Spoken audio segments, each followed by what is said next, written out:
कैसे? योग माना कनेक्शन। पहले अपने दिव्य स्वरूप को कनेक्शन करो, पहले अपने दिव्य स्वरूप से कनेक्शन करो, फिर बाप को। बाप को याद करना है। किसको याद करना है? बाप को, बेहद का बाप। मगर बेहद के बाप को कैसे याद करो? बेहद के बाप को योग करना है। योग माना कनेक्शन। कैसे याद करो? योग की विधि क्या है? ये तो दिव्य ज्ञान योग है। कौन सा योग है? दिव्य ज्ञान योग का शास्त्रों में वर्णन नहीं है। गीता में 18 प्रकार के योग बता दिए, कई ढेर योग बता दिए। सन्यासियों ने सब अलग अलग प्रकार के हठ योग न राजयोग न प्रेम योग न कितने योग बना दिए। कई प्रकार के योग हैं, ढेर। जो मन में आए योग बना दिया भाई योग। आज दुनिया योग के पीछे पागल है। वेस्टर्न कल्चर में योग के पीछे कई अरबों खरबों की इनकम है। सारे योग, मैं योगी, कौन सा योगी? फलाना योगी। देखा? अरे दिव्य ज्ञान योग। कौन सा ज्ञान है? दिव्य ज्ञान योग। तुम्हें दिव्य ज्ञान है, दिव्य योग है, दिव्य स्वरूप का योग है, दिव्य लोक में ले जाने का योग है। तो बेहद का बाप बेहद के बच्चों को दिव्य ज्ञान योग देकर दिव्य लोक में ले जाता है। मगर पुरुषार्थ क्या करता है? जाने का, निसंकल्प रहने का पुरुषार्थ है। क्या है? निसंकल्प रहने का, आत्म स्वरूप में रहने का, दिव्य स्वरूप में रहने का पुरुषार्थ है। कौन सा पुरुषार्थ है? आज सभी आत्माएं देह और देह के संबंधियों को खुश करने के लिए बहुत मेहनत करती है। देह और देह के संबंधियों को खुश करने के इतनी मेहनत करती हैं, मगर कभी भी देह और देह के संबंधियों को तुम अपना खून भी पिला दो तो भी कभी खुश होने वाली नहीं। इसलिए न परमात्मा को इतना भोग परमात्मा को नहीं लगाते जितना भोग देह और देह के संबंधियों के लिए लगाते हो।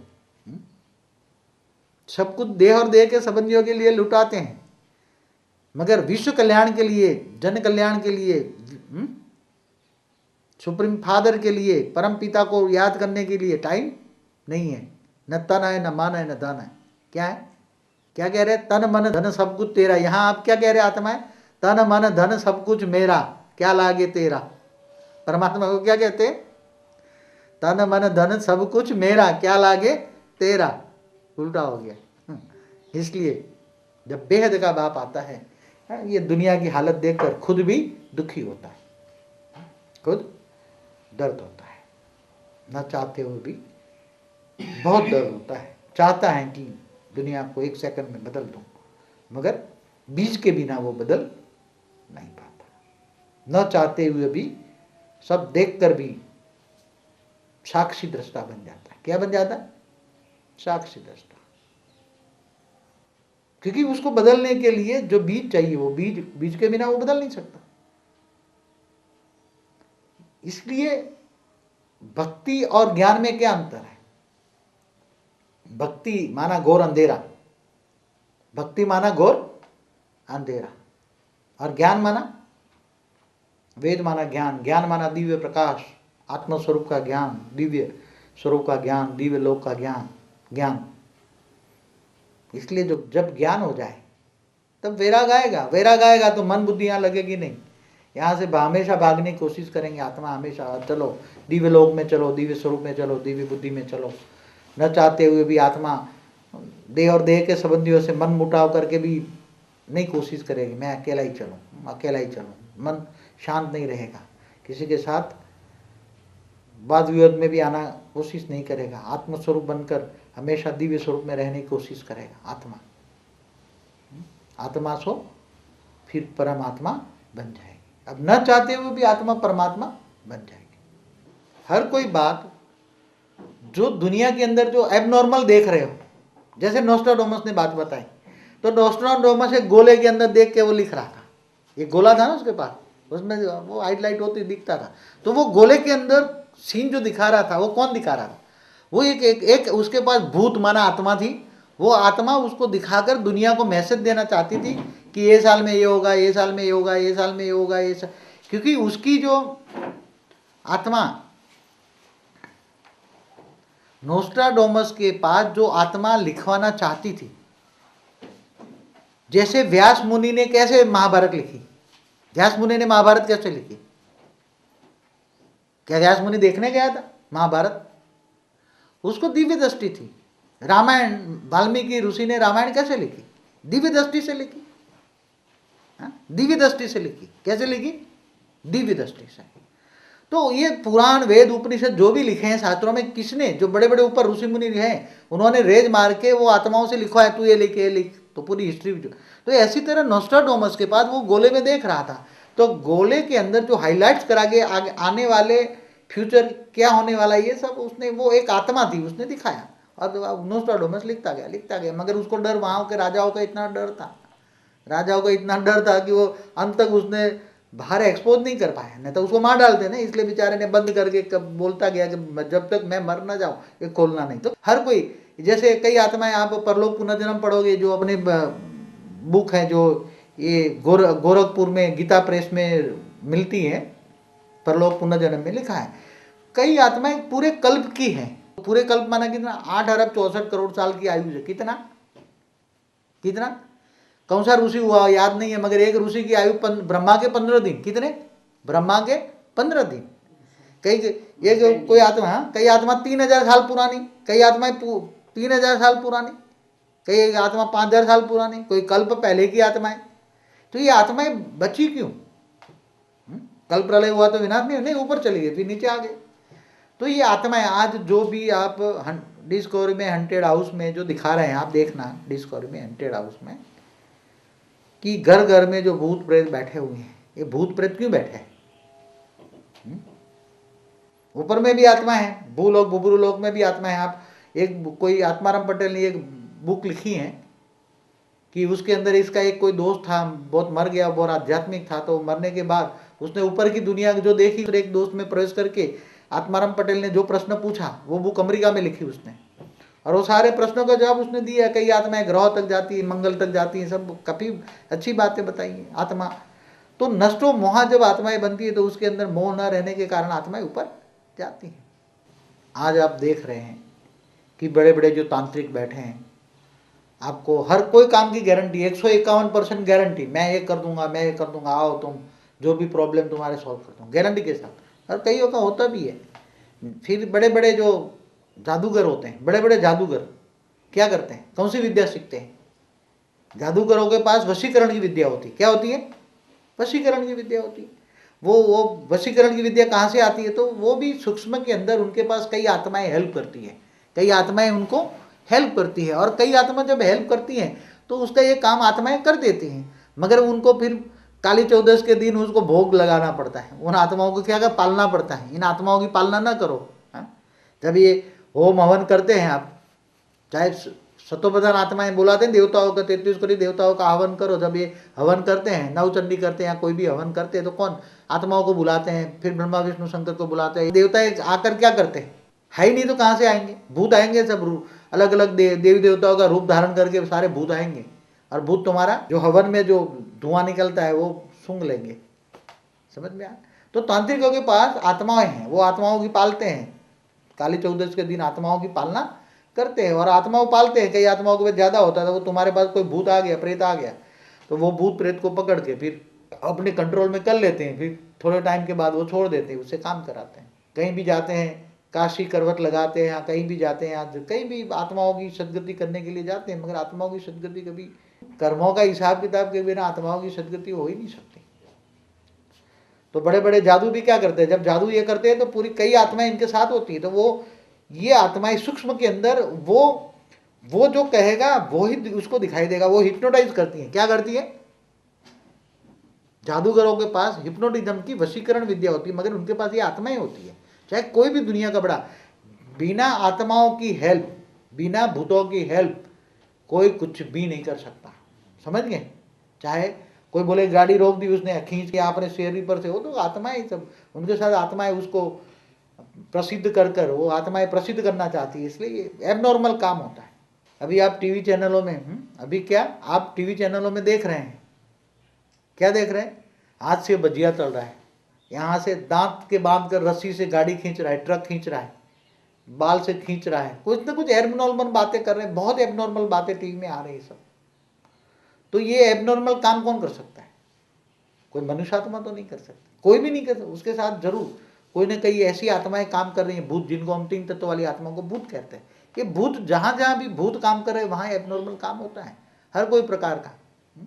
कोई भी आप टीवी में जो जहां भी एबनॉर्मल लगे कि वो कोई चीज यहाँ से यहाँ गायब कर देता है। तो मैंने जिंदगी में एक बार एक ऐसा देखा कि मेरे सामने बड़े बड़े फोटोग्राफरों के सामने, बड़े बड़े पुलिस वालों के सामने उसने ऐसी वो करता था कि एक चीज दूसरे जगह से गायब। उसने बोला कि देखो मैं आपको रात को 12 बजे मैं आपको मोहन मिठाई, बम्बई से यहाँ बैठा हूँ आपके घर में, मेरे घर में आया था, तो बोलो आपको यहाँ से बम्बई से मोहन मिठाई वाला की मिठाई खिलाता हूँ रात को 12 बजे।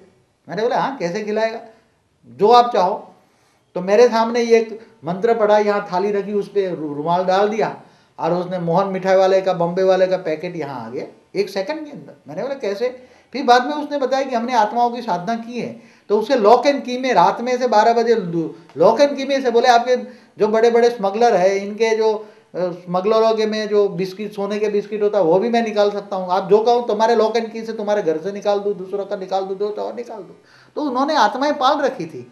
वो आत्माएं उसके लॉक एंड की में जो दागिना, जो भी चीज पड़ी है, उनको व्यक्त से अव्यक्त बनाकर फिर यहाँ 1 सेकंड में ले आती थी और फिर अव्यक्त से व्यक्त में बनाकर तुमने सामने प्रेजेंट करती थी। जो साइंस वाले ढूंढ रहे हैं ना, वो बता रहे हैं ना चैनलों में कि अभी वो एक ऐसा बना रहे कि व्यक्त से अव्यक्त बन जाएगा, इंसान भी व्यक्त से अव्यक्त बन जाएगा। साइंस वाले भी ढूंढ रहे, बेचारे कोशिश कर रहे हैं। तो ये सभी बहुत कुछ है संसार के अंदर। ऐसे मैंने प्रैक्टिकल में भी देखा है, बहुत दुनिया चीजें, तुम दुनिया भर की जो थी उसने चैलेंज मेरे सामने कई बार बताया। उसने बड़े बड़े न्यूज़पेपर बताए, बड़े बड़े पत्रकार आते थे, बड़े बड़े पुलिस वाले आते थे, सब उसके पास बताए उसने कि मैं जो चाहे कर सकता हूँ। तो उनके पास आत्माएं थी। तो ऐसे बड़े बड़े अपने साधु संत भी बैठे हैं जिनके पास, मगर उनसे क्या फायदा, दुनिया को क्या फायदा, दुनिया से क्या फायदा? तुम इधर की चीज इधर के इधर कर दो, वो तो चोरी हुई। मैंने बोला it is one type of, तो वो तो थेफ्ट हुई, चोरी हुई, क्या हुआ उससे फायदा क्या हुआ? तुम उनने चोरी, उसका माल उठाया, चोरी किया तुमने।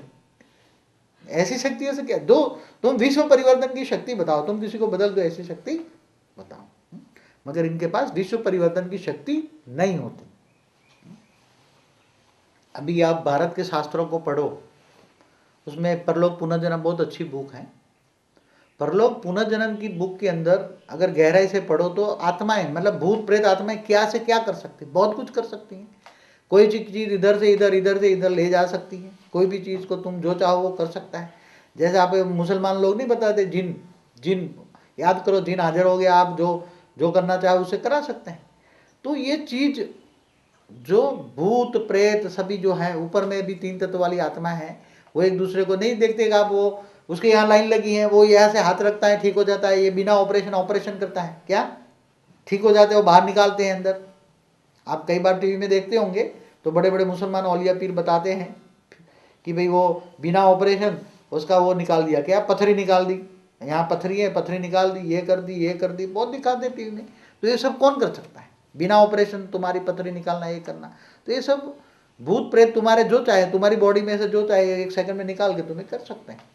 तो ये सब असंभव को संभव करना, ये भूत प्रेतों का भी काम है। मगर हमारा जो काम है वो व्यक्त से अव्यक्त बनाना है। तो ये सारे ब्रह्मांडों को, क्योंकि जिसने बनाया है, जैसे बनाया, एक ब्रह्मांड को वाइंड अप करना है तो एक ब्रह्मांड में कल प्रलय, महाकल प्रलय होकर सब वाइंड अप कर लेता है। तो महाब्रह्मांड होता है तो महाब्रह्मांड का रचयिता महाशिव होता है। तो महाशिव जब होता है तो महाकाल बन के वाइंड अप कर लेता है। तो महाकाल भी जब अपने अंदर नेगेटिव आएगा तो परम रचयिता के अंदर जाकर समा जाएगा, तब उसको शांति मिलेगी ना। हमेशा नेगेटिव लॉस जो रचना करते हो शक्ति होती है, परम शक्ति होती है, परम तत्व तो होता है। परम तत्व जब होता है तब तुम रचना करते हो। महाशिव भी परम तत्वों से परमात्माओं की रचना करता है, अनंत कोटि परमात्माओं की रचना करता है। अनंत कोटि परमात्मा माना शिव, अनंत कोटि महाशिव है, अनंत कोटि महाब्रह्मांड है और अनंत कोटि परम महाब्रह्मांड है। तो अनंत, इसके भी ये जो स्थूल दुनिया 150 अरब जो गैलेक्सी कह रही है, 150 अरब प्रकाश वर्ष भी स्थूल दुनिया है। ये स्थूल दुनिया माना तत्वों की दुनिया, 5 तत्वों की, 1 तत्वों की, 3 तत्वों की, तत्वों की कॉम्बिनेशन ढेर है ना। तो ये तत्वों की दुनिया है, ये स्थूल दुनिया कहते हैं। ये स्थूल दुनिया से परे ये 150 अरब प्रकाश वर्ष है। जीरो ज्ञान की भाषा में हम कहते हैं जीरो कला। क्या है? 150 अरब प्रकाश वर्ष जीरो कला। इससे ऊपर जीरो कला से 1 कला, 2 कला, 3 कला, 4 कला, 5 कला।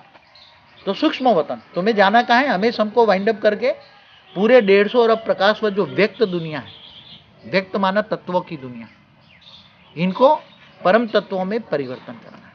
क्या करना है? केवल एक दो ब्रह्मांड नहीं, अनंत कोटि परम महाब्रह्मांडों को। कितने? परम महाशिव के भी रचिता परम परम परम परम। तो बेहद के महाशिव जब आता है तब बेहद का महाकाल होके जब पूरा ड्रामा को वाइंड अप, बेहद का ड्रामा जब वाइंड अप करना होता है तब बेहद का बाप आता है। शिव तो बाप हुआ ना, इस ब्रह्मांड का बाप हुआ। शिव का रचयिता महाशिव, महाशिव का रचयिता परम महाशिव, परम महाशिव का भी परम परम परम, क्योंकि कई अरब खरब जो गैलेक्सी हैं जिनको परम महाब्रह्मांड कहेंगे, तो परम महाशिव ढेर है। मगर ये बातें शास्त्रों में अंश मात्रों में लिखी है जिनको कोई समझ नहीं पाता। और क्या कहते? अभी तो कलयुग 4,28,000 साल का पड़ा है। अरे भाई, जब महाकाल आता है ना तो काल चक्र 1 सेकंड के अंदर वाइंड अप कर लेता है। महाकाल चक्र जब वाइंड अप होता है ना तो उनको समय की मर्यादा लागू नहीं पड़ती, कई युगांतर। महाकाल प्रलय 1 सेकंड में कर लेता है। क्या होता है? महाशिव के लिए, महाकाल के लिए 1 सेकंड बराबर ब्रह्मा की 100 साल की आयु। तीसरे लोक में देवता रहते हैं ना, देवताओं का 1 दिन बराबर धरती पर 1 साल होता है ना। चौथे लोक में सप्तर्षियों का 1 दिन बराबर देवताओं का 1 साल होता है। इससे ऊपर 5वें लोक में जाओ, 6ठे लोक में जाओ तो ब्रह्मा का 1 दिन बराबर धरती पर 1000 चतुर्युग माना धरती पर टोटल दिन रात मिला के 8 अरब 64 करोड़ साल होता है। तो ऐसे महाकल्प माना ब्रह्मा की 100 साल की आयु बराबर महाशिव की 1 पल होती है। कितनी होती है? इसलिए शास्त्रों में लिखा है अनंत अनंत ब्रह्मांड बनते हैं बिगड़ते हैं, अनंत अनंत ब्रह्मांड बनते हैं बिगड़ते हैं। मगर वो शब्द कोई समझ नहीं पाता ना। ये बात कोई साधु संतों में इतनी शक्ति रही नहीं है। आप देख रहे हो साधु संतों की हालत क्या हो रही है दुनिया के अंदर। जितने मंदिर बढ़े इतना पाप बढ़ा कि कम हुआ? आप देख लो, जितने धर्म स्थान बने सभी 3 लाख भगवान कह रहे हैं। अल्टीमेटली तो God is one. Who is the God? परम पिता कौन है? ये तो सब परमात्मा है। शिव भी परमात्मा है। जितने ब्रह्मांड है सब शिव है। शिव भी परमात्मा है, परम आत्मा है, परम पिता नहीं है। परम आत्माओं का रचयिता तो great great great great godfather कौन है?